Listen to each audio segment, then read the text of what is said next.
Hey guys, what's up? Brent Calmer from Blue Water VST. Thanks for joining me for this video. This time it's all about getting you up and running with L3, which is a drum loop recycler. It allows you to take a drum loop, slice it up into different slices, reorder those slices if you want, and then make adjustments to parameters like gain, pan, pitch, reverse, roll, attack, and decay per slice. So it's enormously creative and allows you to breathe new life into the loops that you already have.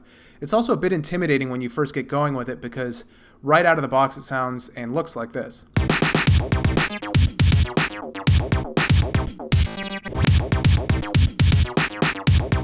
So a lot going on there both sonically and visually, but it all basically comes back to the loop. The loop is displayed here, and what you see above in these rectangles are the different slices of the loop. If you're familiar with Ableton Live's MIDI slicing, slice to MIDI functionality, or any other instrument that slices up loops, this will look familiar to you. But basically what you're seeing are different parts of the loop represented by these different rectangles, and they can be reordered. The vertical space represents the horizontal space of the loop. So at the bottom left here, we're seeing the beginning of the loop. As it moves up, we're seeing progress through the loop from left to right.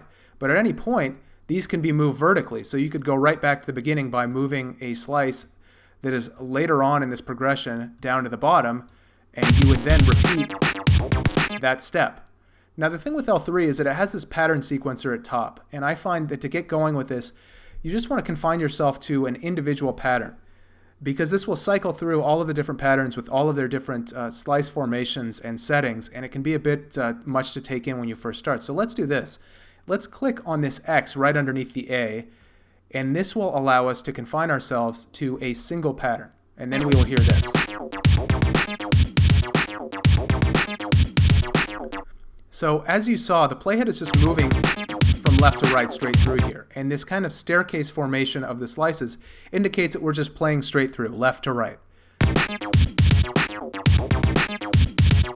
Now I'm going to bring down the tempo here to illustrate something. I'm going to bring it down to 90. That will really slow it down.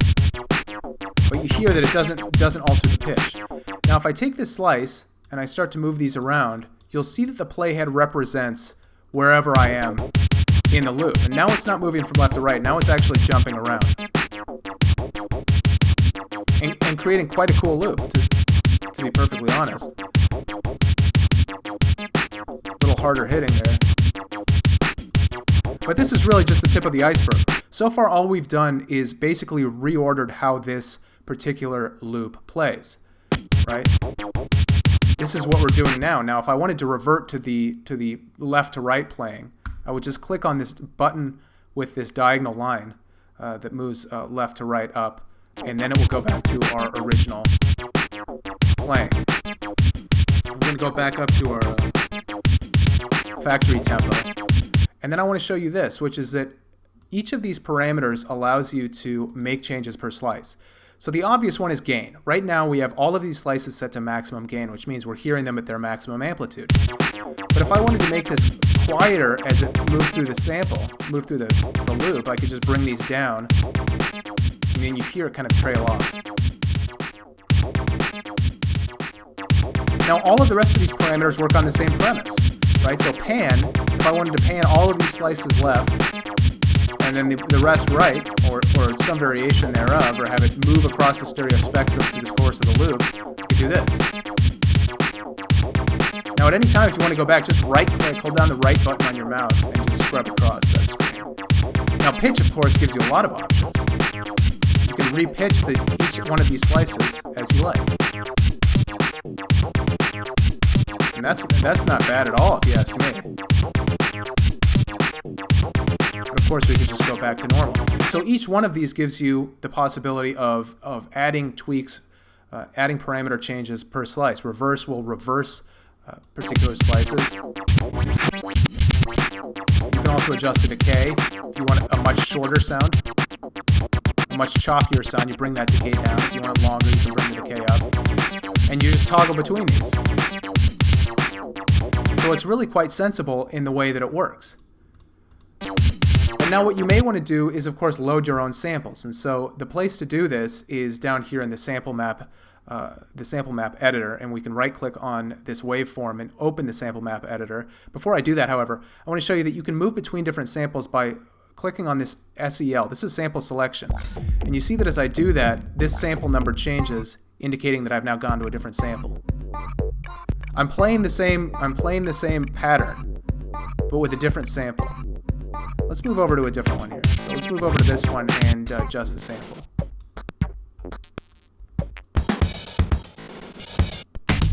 I think there's a sample in here that I have put in here, and I believe it's this one. So if we open up the sample map editor, we see it here. It's Breeze. Now this is a sample or a loop that I have imported from Machine.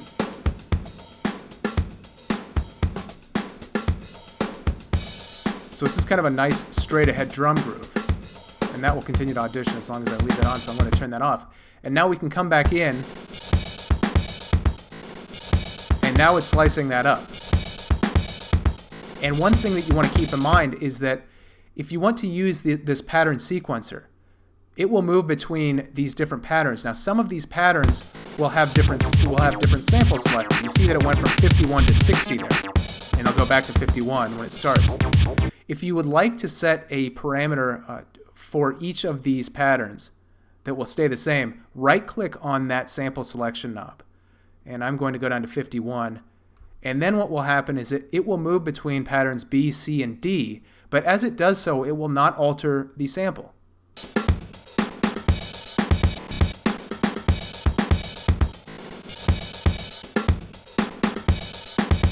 So some really nice stuff happening there, and of course I can take advantage of all the pitch functionality.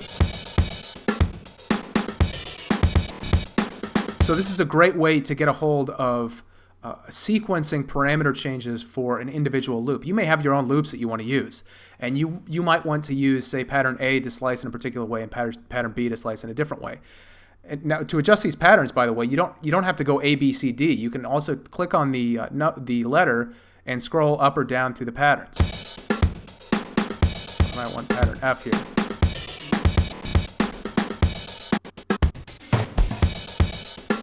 So as you see, it is very powerful, but it's not that hard to understand. There are a lot of other functions here. We can change the master pitch.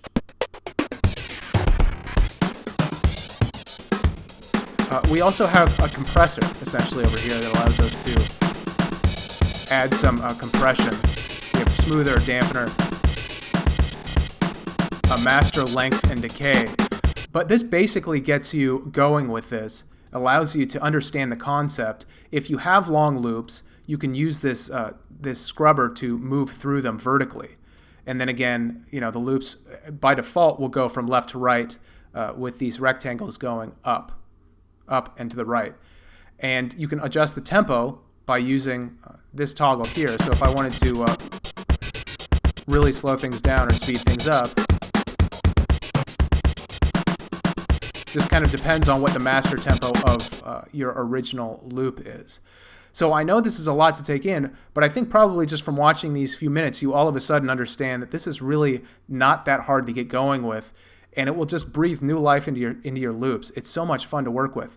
Now, if you are a lemur person, if you have Line's lemur controller for iPad or iPhone, you want to go over to the lemur or the Line website, which is line.net, liine.net, and download Antonio Blanca's bundle. He has a bundle of lemur templates for L3, for Space Drone, and for Scroll. And these are optimized templates that will allow you to control those ensembles with your iPhone or iPad. I have been toying with lemur. I am going to do a tutorial on it soon. It is really blowing my mind. But this is one of the REAKTOR ensembles that is well taken care of in the lemur department. So if you are on lemur, you want to head over there and do that. Otherwise, let me know if there's anything I missed. I know this is kind of a shotgun approach to this, but I think it's enough information to get you going and to get you using this and slicing and dicing and breathing new life into your loops. So until next time, guys, have a great week and stay inspired. See ya.